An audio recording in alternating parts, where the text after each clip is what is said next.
Steph, CLO.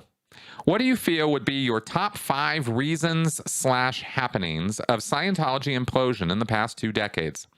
As an example, it could be Mike Rinder's blog, the Going Clear doc, your channel, looking at a 2-decade view.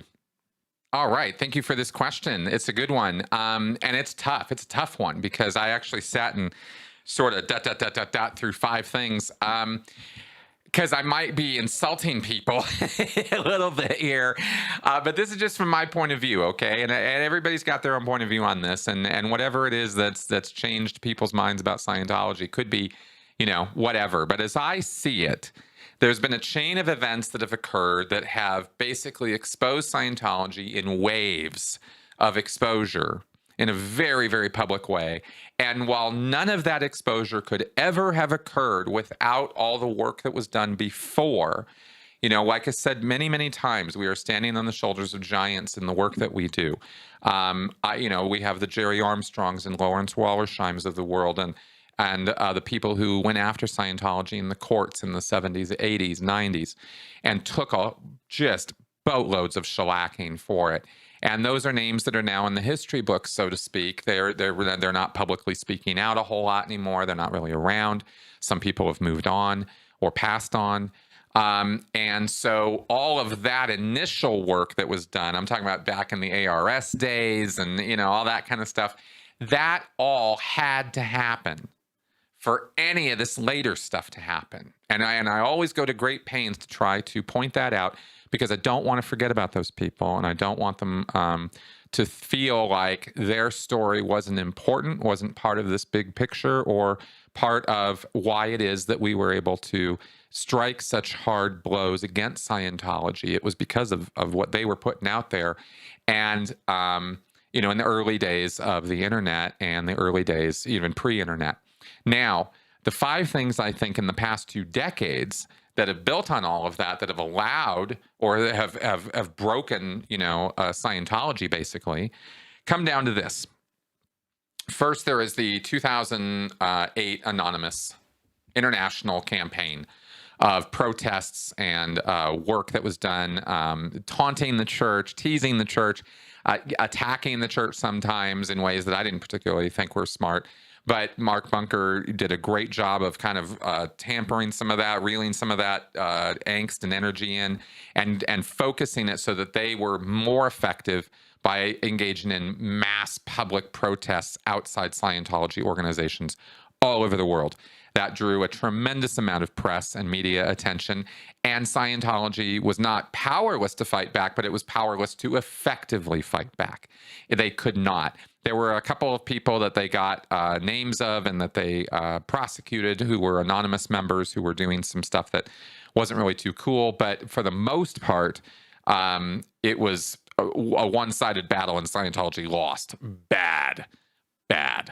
In fact, they've never recovered, because that was just the first of a number of things. The second thing being Mike Rinder and Marty Rathbun both coming out high-level defectors, both of them. And they were able to credibly expose David Miscavige and his physical abuses. And everybody else who came out after that, Tom and Amy Scobie and the other people who came out around that time or after and started speaking up, Mark and Claire Headley, even before Mike and Marty. But that happening, that gaggle of people, because what that resulted in was the SP run, or the Truth Rundown in the St. Pete Times.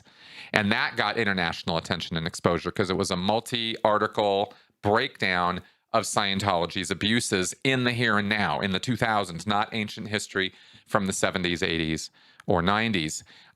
So that was a really, really big deal, that series of articles, and the people who came out and came forward to make those articles happen.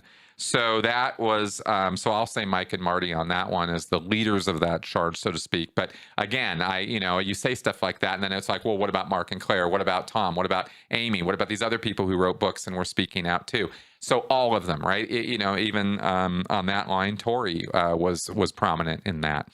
But the SP Times thing is what the product was that exposed the Scientology in the big way. And that's what I think was huge in that time. Following that, of course, or around that, was the Debbie Cook email. That cannot be taken too lightly or forgotten about. That influenced me in my leaving, as well as so many other Scientologists. That was a bold move. It was Debbie and others put that together and got that out there. And immediately there was a backlash from the church, and Debbie owned them because attorney Ray Jeffries got her to testify on the stand for about 4 or 5 straight hours about the whole. And, people didn't know about this stuff, and this wasn't in the court record before, and nobody knew what the hell she was talking. What, and so, all of this stuff again coming out, and Scientology capitulated and folded immediately, right? Hey, shut up, quiet. Here, take all this money and just go shut up and go away, right? And she did, because if she hadn't, there could have been, pretty drastic consequences for her. And, it's easy to look back and judge people on that. But having been around during that time and being part of that, I think Debbie was justified in what she did. Then we have the Going Clear documentary, Alex Gibney and Lawrence Wright's book, made into a documentary where, again, all these people got to speak on camera. The whole story got to be told. And more exposure of the whole. Alex Gibney is a brilliant documentarian. He really is. And he did a great job with that. And then finally, number 5 is Scientology in the Aftermath. There is nothing that has hit Scientology like Scientology in the Aftermath, but only because it built on all these earlier things. If Scientology in the Aftermath had just come out all on its own, it would not have had the impact it had.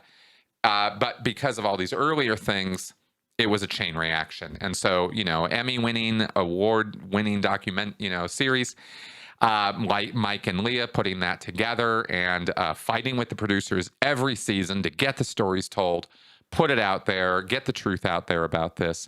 And that happened. And it was as good as it was, and it was exposing as it was, because Mike and Leah were at the helm, and because the other Scientologists and ex-Scientologists, rather, that they got on board, as well as the other professionals who they interviewed on those during those seasons.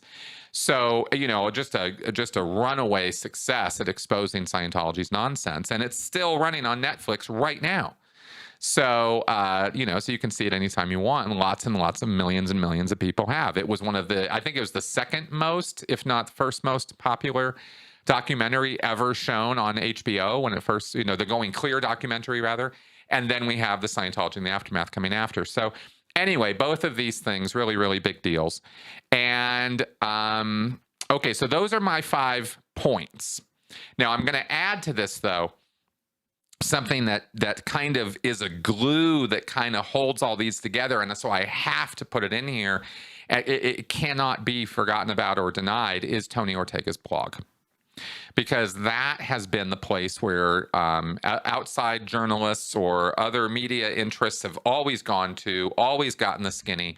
Daily Mail and TMZ and other places are constantly, taking stories from Tony's blog where he's breaking them. He has done championship work for, well over a decade now on Scientology and its abuses. And he's done a really good job of that. And he's done it every day of the week.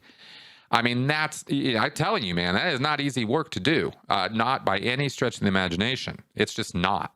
So Tony deserves huge accolades for the work that he has done exposing every single aspect of Scientology. I mean, there's just been nothing that has not been covered on his blog. He has gone to every level, every part of it. And I can't validate him enough for that work. So those are the things I think are the 5 things with the glue of Tony's blog keeping it all together. I think that my work, Tori's work, Karen's work, the other YouTubers and the stuff that we do, it doesn't not matter. But I wouldn't put any of us in the top 5 in terms of influence or what we've done to expose Scientology. We've done some really great work. But I think these 5 things are the things that actually have turned the tide, and when you look at what I mean by that, we're talking about, lower numbers of members than ever before, cancellation of the RPF, a lessening of the, just draconian abortion crap they were pulling, and a lot of other, abusive stuff. But Scientology can't change its spots. It's, we've gotten some changes with that, but then we find out during COVID that Miscavige amped up the pain in other ways. Because there's a point that needs to be made about David Miscavige that I only just kind of clicked on, actually listening to a clip of a Jordan Peterson clip talking about Hitler of all things. But it kind of triggered, I was like, oh, right, with a light bulb. And this is kind of important, so check this out. I'm not quoting Jordan Peterson here. Don't. If you hate Jordan Peterson, you can keep hating Jordan Peterson. It was only a thing that clicked for me. Point is,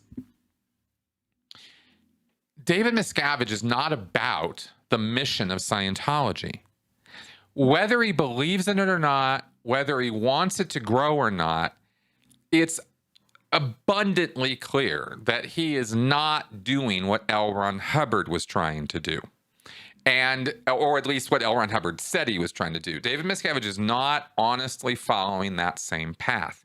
He is in it for power, he's in it for money, he's in it for influence, and mostly he's in for it because, I believe, because there are people who want to watch the world burn. There are people who want to create as much chaos as they can.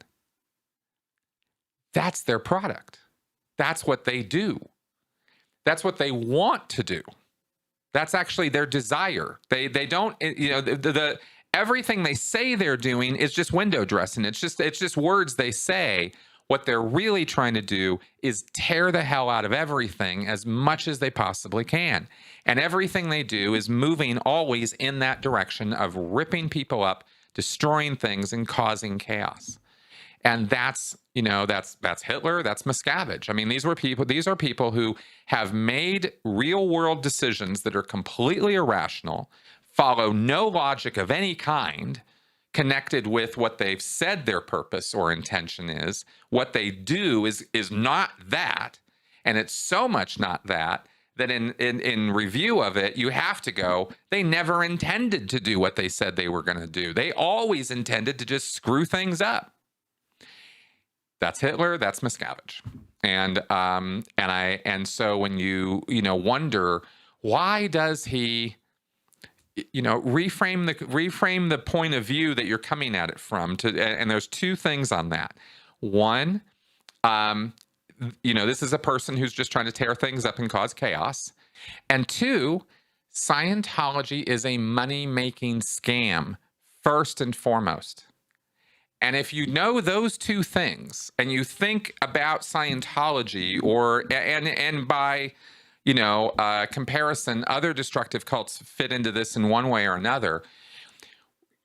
If you try to make sense of it by looking at what they say they're doing and then try to look at that from a logical point of view, none of it will ever make sense. But if you look at it from the point of view that it's a money-making scam run by a person who wants to cause as much chaos as he possibly can before he dies, and that's what his thing is, then everything makes sense about it. Suddenly it all makes complete and total sense. And everything about it is a total lie. And you realize that it has to be a total lie in order for it to continue to exist the way that it does. And so that's what I wanted to get into on answering this question. I hope that really long thing gave you some things to, at least some food for thought and stuff to think about. And I'd love to hear your responses or comments on that in the comments to this video. So let me know.